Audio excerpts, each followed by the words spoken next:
Bueno, muy bien, llegó el momento de hablar de la semana política que tuvimos. Sí. Está Hernán Lecher con nosotros para hablar de economía y está Roberto Tito Bachmann para hablar obviamente de política y también los coletazos de la economía. ¿Fue una semana más difícil de la que se suponía, Hernán? Mira, más o menos, cuando uno piensa lo que sucedió desde las elecciones, diría, para acá, en realidad la estrategia del equipo económico, que evidentemente con la devaluación del lunes post-elecciones tuvo que reprogramar, por decirlo de algún modo, el esquema, bueno, se planteó cuatro etapas de 4 días aproximadamente cada una. La primera es, bueno, devaluaste, tratemos de ordenar en primera instancia la cuestión financiera, es decir, los dólares paralelos muy volátiles, bueno, tratar de controlarlos. Eso hacia mediados de la semana te diría que más o menos se había cumplido. Finalmente hoy el acuerdo con el fondo ha ayudado mucho en esa cuestión. Los segundos 4 días para discutir precios, que también lleva una complejidad supina aquí en la Argentina en particular. Acuerdos de medicamentos, acuerdos de lo que tiene que ver con combustibles, acuerdos con los supermercados. Y lo que faltan los 4 días que quedan, digamos, en ese esquema de 3 etapas, son los anuncios que tienen que ver con la recomposición del ingreso, ¿no? Es decir, Claro. Hiciste todo esto, evidentemente tenías que hacerlo, porque si vos no controlabas la cuestión financiera no tenía sentido, si no tratabas más o menos de ordenar la cuestión de precios tampoco tenía sentido. Ahora, lo que falta hoy es básicamente los anuncios vinculados a la recomposición salarial, básicamente.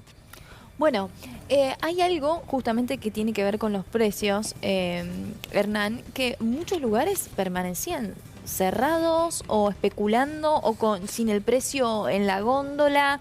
Ibas y tenías, era bueno, adivina qué es lo que te estás llevando. Cuando llegabas a la caja te cobraban un precio. O sea, vos no podías hacer algo que es normal en tiempos de crisis, que es... tengo 10.000 pesos. Sí, planificar. Claro, voy sacando con la calculadora, el puré de tomate me sale tanto, el fideo me sale tanto, bueno, listo, hasta acá puedo comprar.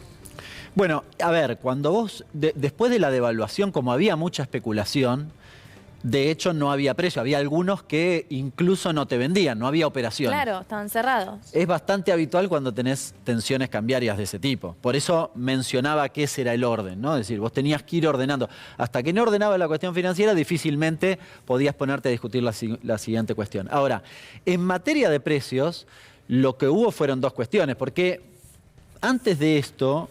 Vos habías aplicado el impuesto país una semana o 15 días antes y ya había tenido efecto. Pero tanto la devaluación como el impuesto país, por la estructura oligopólica que tenemos en la Argentina, donde sobre todo en el segmento de alimentos vos tenés grandes empresas que manejan la góndola, si la devaluación fue del 20%, supongamos, si un producto, este celular, la mitad es importado y la otra mitad no, bueno... podía haber aumentado 10%. No, te aplicaban un aumento del 20%. Claro. Bien, es decir, sobre las medidas que se aplicaron, hubo decisiones oligopólicas de básicamente aprovecharse del escenario en el que estaba la Argentina. Me parece que el objetivo de los 3 acuerdos que recién mencionaba intentan apuntalar esa cuestión. Tito, Sí. a ver, ¿cómo viste vos 2 cuestiones? Digamos, pareció que la cuestión de lo que pasó en las diferentes provincias y en el conurbano con el tema de los saqueos terminó en algún punto, si uno lo quiere ver con buen ojo, porque es una situación muy difícil y muy desagradable, fortaleciendo al gobierno. Porque el gobierno demostró que tiene la potestad de manejar una situación y de que ningún tipo de inconveniente o escaramuza de estas características puede llegar a complicarlo, ni mucho menos. ¿Cómo lo viste vos? Mucho se habló de la necesidad de un Estado presente. Yo creo que es acá donde empieza a verse de manera más concreta dónde tiene que estar presente el Estado y dónde no tiene que estar presente el Estado. En primer lugar, creo que el gobierno estuvo muy rápido ahí al plantear de entrada. Esto lo planteó, el primero que salió a hablar de esto fue Sergio Berni, que fue el primero en dar la cara, por así decirlo. Diferenciando lo que es un clásico saqueo, lo que fueron los clásicos saqueos, para comparar de alguna manera con el 2001, que era donde la gente salía de manera espontánea, salía de sus lugares de las villas, de hecho, los yo los cubría, así asentamientos. que sé perfectamente de lo Sí, que estás Tito, y que hablando. salían con los carritos cargados de comida, mercaderías, no de cerveza. mercaderías para comer. Claro. No salían con cerveza en el hombro, con salamines y queso, con botellones de vino. Esto fue un robo. Esto fue un robo, no iban con barretas, no iban a robar, fueron a la calle Avellaneda, donde Y ofrecían plata también a la gente. a barretear, porque les cerraban los negocios, a barretear, tenían barretas. Y en los chats descubrieron que le decían, vengan, vengan, no sean cagones, porque esto solamente es hurto, y le metieron robo agravado, digamos, Te pregunto. en manada y en banda. Para cerrar, digamos, la cuestión de este capítulo tan fulero, digamos, ¿no? ¿Esto fue armado? ¿Vos qué pensás? Capaz que esto no tenés elementos, o sí. Si no tenés elementos, bueno. Pero vos qué pensás particularmente sobre esta cuestión. No tengo elementos para decirlo. Yo creo que esto no se detectó, nadie puede decirlo porque quizás la primera reacción, es cierto, de la oposición fue mostrar, esto fue Bullrich, digamos, la primera que habló. Milei, ustedes vieron que fue muy cauto con esto, no habló demasiado. Pero Bullrich, que habló rápidamente para decir que esto es lo que pasa en este país, que nos está conduciendo a toda esta cuestión, la gente no puede más, tuvo que callarse rápidamente porque la cuestión fue para otro lado. Me parece que fue más un tema delictivo, había metidos... Sí, eso no cabe duda. Intendentes del Gran Buenos Aires que hicieron trabajo, cuando vieron todo, hicieron trabajo de prevención, detuvieron... Tenía más perfil de armado por los llamados soldaditos de la droga, pibes que van calzados, porque siempre van con armas, encontraron armas de todo tipo, 9 milímetros, 22, distintos tipos de armas, y agarraban a otros que andan dando vueltas siempre buscando. No podés encontrar una conexión política, pensarlo sería mentes, digamos, vamos a hacer... Bueno, la justicia nos hará que investigue algo, ¿no? La justicia va a investigar y va a llegar hasta los organizadores, son los que armaban los grupos de WhatsApp. Claro. Okay. Y de ahí para arriba no tenés cómo conectar, solo que tengas inteligencia, que es otro tema. No, hay un dato vinculado a la economía, porque es cierto que la situación social, económica y demás en la Argentina actual no es la mejor, está claro. Ahora, equipararlo con el 2001 está muy lejos. Es decir, algunos datos, para ser preciso, la desocupación 22% del 2001, estamos en 7%, muy lejos del 22%. El salario real hoy está 40% más alto que en aquel momento, la jubilación es 60% más alto, el salario mínimo 50% más alto, el PBI per cápita es el doble. La situación es distinta. En aquel momento, lo hablábamos recién con Tito fuera del aire, la gente suelta, vos lo decías recién, iba quizás al supermercado a buscar la comida porque no tenía para comer. Hoy el contexto es distinto. Una cosa es que vos vayas al supermercado y los precios aumenten y la verdad te dé mucha bronca, y otra muy distinta que no tengas para comer. Claro. Bueno, y después, no sé, la política, digamos, ¿no?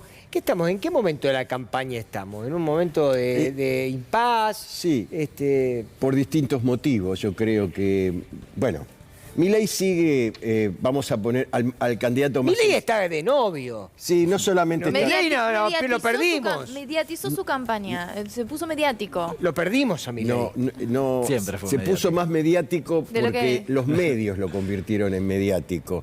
Milei no pensaba nunca que iba a sacar 30%. Ninguna encuesta Tito, le daba... eso me importa lo que estás Pero diciendo. importa, es pero- un fenómeno de los medios. Pero por supuesto, porque cuando gana por 30%, se convierte en una estrella del espectáculo que montan ciertos medios de comunicación, y entonces fue la figura, la Mirta Legrand de la semana, todos los medios atrás de él.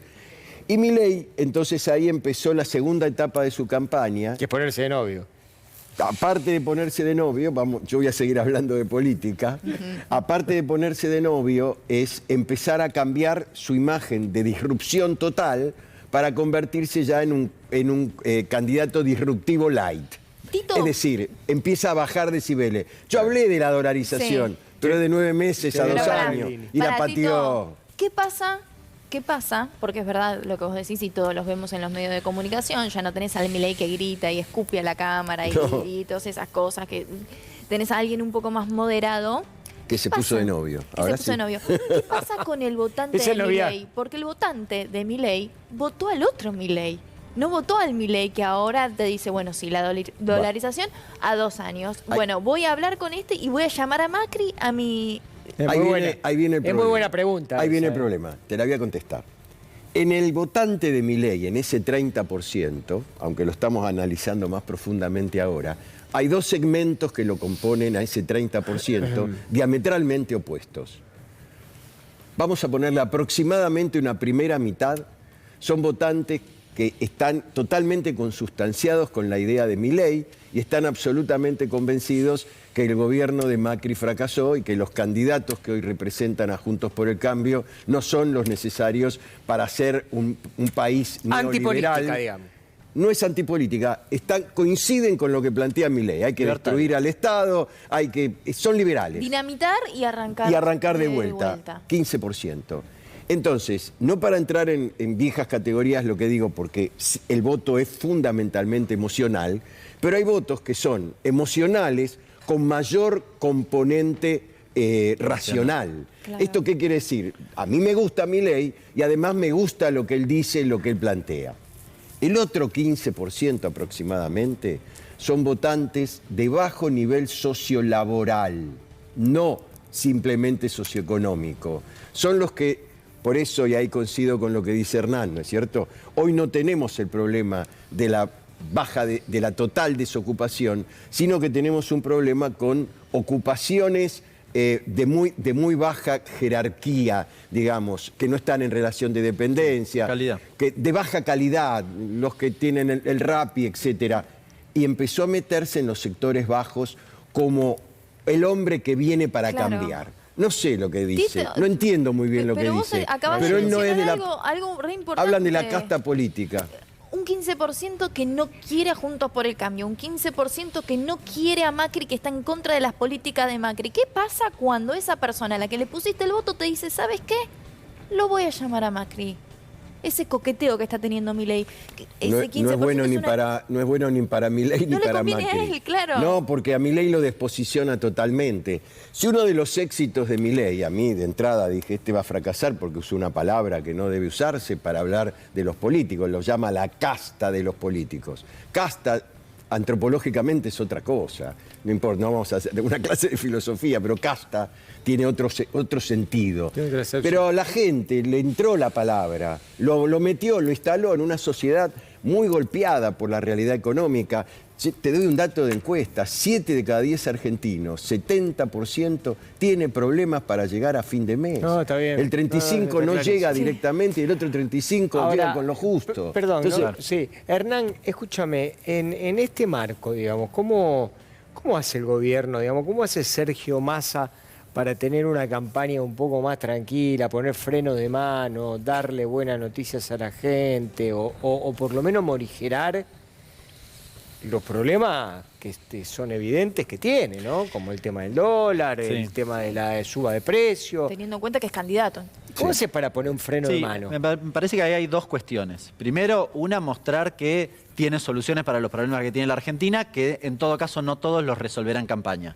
La primera cuestión, me meto un poquito en el terreno de él. Pero la segunda es cuestiones concretas. Yo recién mencionaba, me parece que a esta altura del partido, una actualización, por ejemplo, la asignación universal por hijo, para ese segmento, es un segmento que, digamos, el poder adquisitivo ha ido o mermando o está en la misma situación, pero la verdad que las dificultades para la vida cotidiana son cada día más difíciles. Lo mismo la suma fija, lo mismo lo que tiene que ver con el salario familiar de repente o la tarjeta alimentar.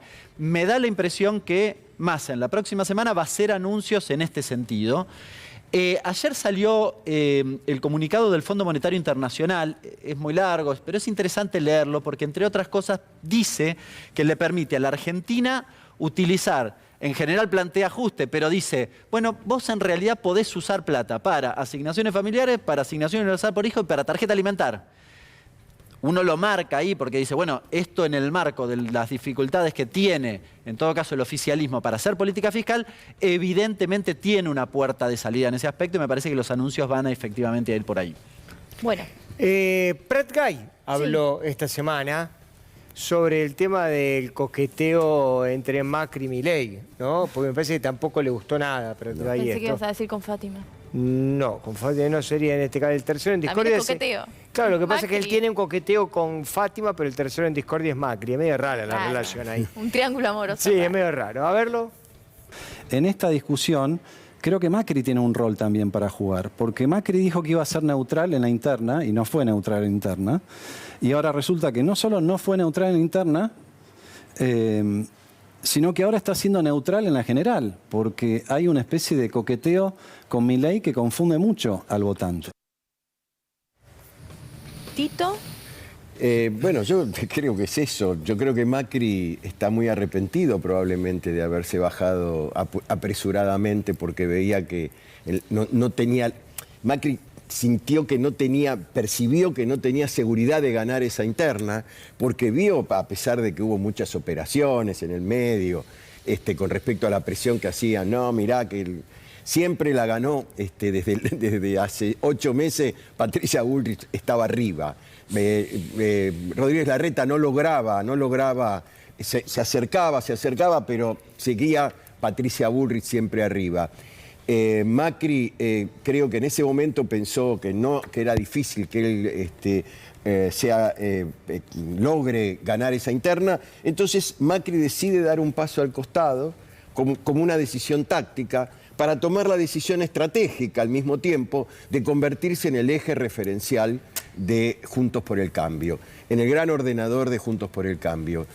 Y el primero que le puso el freno de mano, que después le salió mal todo, pero en ese momento que le puso el freno de mano fue Horacio Rodríguez Larreta. Cuando Macri le señaló con el dedo a su primo en la ciudad de Buenos Aires, Larreta le puso freno de mano, se mandó la macana de meter esa elección concurrente en la ciudad de Buenos Aires, que fue un desastre, se hizo con poco tiempo, las máquinas no andaban bien, ya está prohibida, o sea, van a tener que usar papel.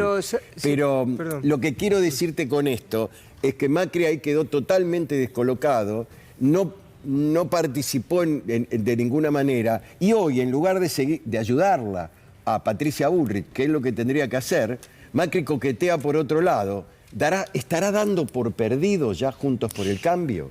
¿Será esta la estrategia de Macri? A mí me asusta, porque a mí me asusta que en este momento Patricia Bullrich no encuentra un lugar dentro de la campaña. Y vos dijiste algo muy interesante que yo lo planteé en términos de kiosco con caramelos y lo que vendía cada uno. Yo dije la semana pasada de que vendían Bullrich y Milei vendían caramelo y Massa vende chupetines, digamos. Sí. Son cosas diferentes, digamos. Vos dijiste, hay 3 candidatos para 2 modelos de país. Así es. Y uno de esos 2 candidatos que comparten el mismo modelo de país, que es el modelo de la derecha, uno de esos 2 candidatos la gente lo va a desechar. Exactamente. Y Perdón por el término, pero no lo digo peyorativamente, pero lo va a descartar. Va a crecer, y va a tener mayor volumen, primero porque hay mucha gente que no fue a votar, en las PASO siempre hay menor cantidad de votos.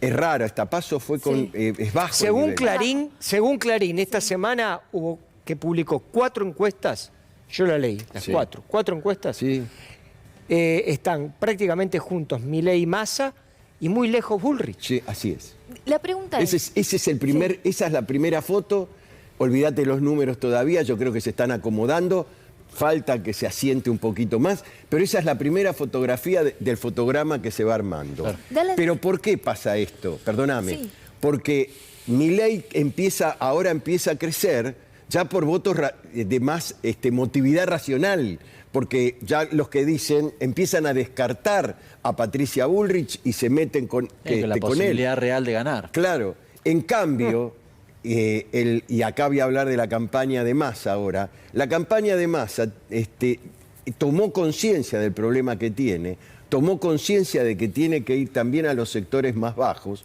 tomó conciencia que no pasa peronizar la campaña, como le pedían a Massa, no pasa por cantar la marchita, ni pasa por gritar viva Perón, viva Evita, viva Cristina, viva Néstor. Pasa por empezar a darle a la gente lo que la gente necesita. Claro. Y ahí coincido con Hernán. Por eso yo creo que Massa se dedica, no está haciendo campaña, como decía ese tema que decía, no estábamos muertos, estábamos dormidos. Sí, estamos de parranda. Estamos de parranda. Ahí aparece Massa, porque ahora tiene que aparecer con la mochila de ministro. Después se va a tener, cuando esto mejore, te va a tener que sacar la mochila y volver a enamorar, volver a poner épica para mostrarle que ahora sí peleamos contra otro modelo. ¿Querés que se pierda el Estado? ¿Querés mantener? No le hables de mantener derechos, ¿eh? Eso fue un error gravísimo. Lo hablamos acá en alguna oportunidad. No le podés hablar de perder derechos a quienes lo perdieron hace mucho tiempo. Sí. Tito, y a todos, ¿no? Me da la sensación, por lo que voy escuchando, por el análisis que vas haciendo, de que Patricia Bullrich queda desdibujada, que el candidato por ese sector sería Javier Milei, que Javier Milei en algún punto no aprovechó ese minuto de fama, lo Mirta Moria, como vos decís, porque de repente intentó apoyar un hombro en Macri, el 15% de los votantes justamente en tu análisis lo votaron porque querían algo distinto a Macri. Estas dos miradas, este análisis que podemos hacer en estas 2 semanas, lo meten a Sergio Massa en el balotaje. Y así sí. Y vos fíjate cómo es lo que...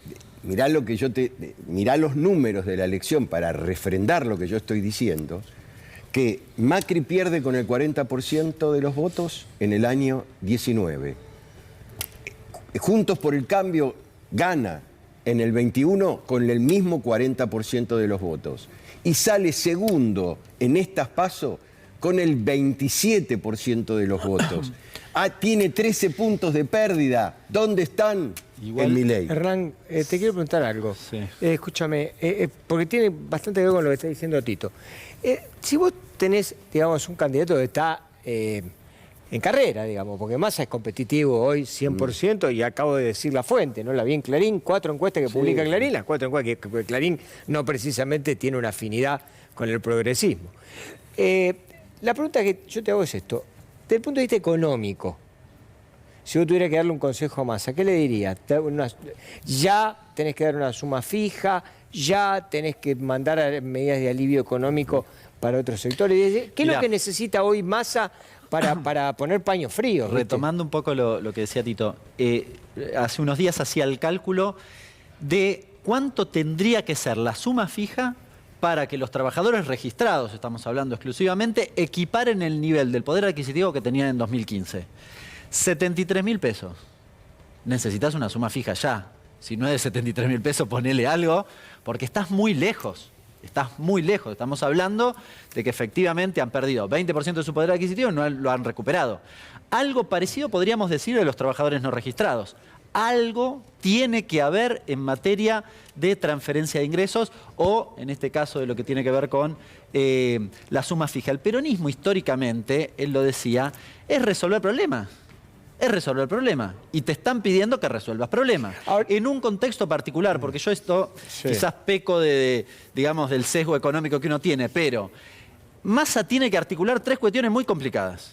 Por un lado tiene que salir a buscar votos y entonces tiene que hacer política que le permita acumular votos, pero a la vez tiene que lograr que el Fondo Monetario no te extorsione más de lo que, o administrar esa extorsión, porque básicamente la extorsión está, la devaluación es el resultado de esa cuestión, y en tercer lugar administrar la relación con los grandes oligopolios, el círculo rojo si quieren, que hace unos días AmCham, las empresas de Estados Unidos le mandaron una carta al ministro diciéndole nosotros no queremos estar en el acuerdo de precios, no vamos a estar. Es decir, tiene que administrar esas 3 cuestiones, además de ser candidato y buscar el voto emocional, ¿no? Exactamente. Tito, 30 segundos de fama tenés. Es así.